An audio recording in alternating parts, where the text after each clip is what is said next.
So this is my family in the top right corner. Jude is my oldest, he's 4. And then my youngest is Silas. A little bit of a dessert there on his face. Jude has tried soccer this year.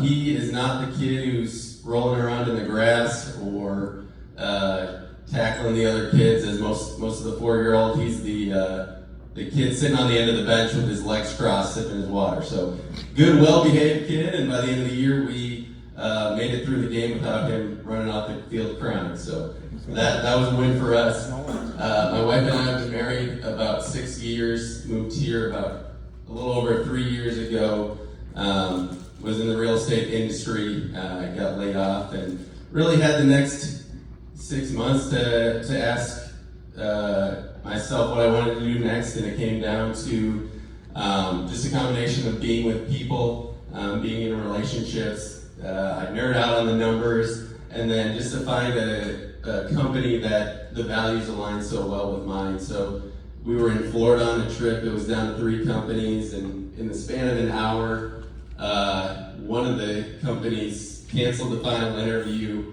because they had found the right candidate. The other one retracted an offer because I was taking too long. So to me, that was God closing all other doors, and Thrivant, I was in the first couple interviews, and so I was like, all right, it's this or nothing. So moved here the Wednesday before I got my final interview, and got the offer that Friday, and it's been great.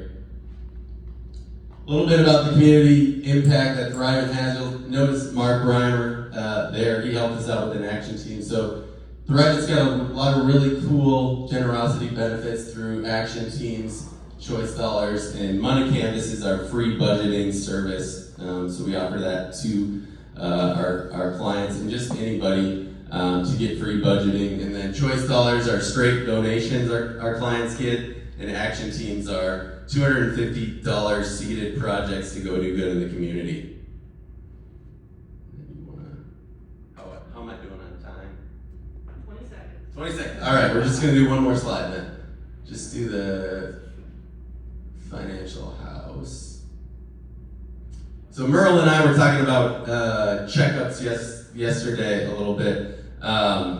This is a good visual for a financial checkup. We offer free financial checkups to anybody, and we use the house as an analogy of what to focus on when you're planning. So things like the foundation. A lot of you guys work in the housing industry.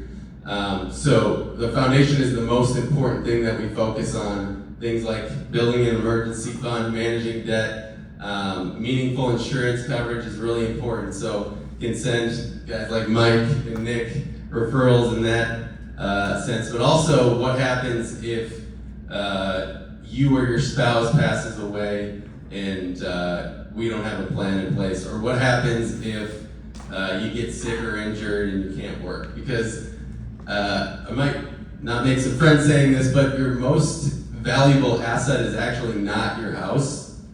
It's your ability to make income, because what flows into this whole financial house is your income. So if you get sick or injured, you can't work, your whole plan kind of sucks. So and then after the foundation, you can work up through this house through more fun type things, such as investing for retirement, saving for education, like I talked about, doing it tax efficiently. Brandy and I, and I'm seeing the wrap it up sign, so I'll wrap it up here. But we work a lot, really close together because of the tax efficiency piece. There's 3 ways you can be taxed. There's a tax now, a tax later, and my favorite is the tax never again. So talk about a lot of those strategies. So, we'll wrap it up.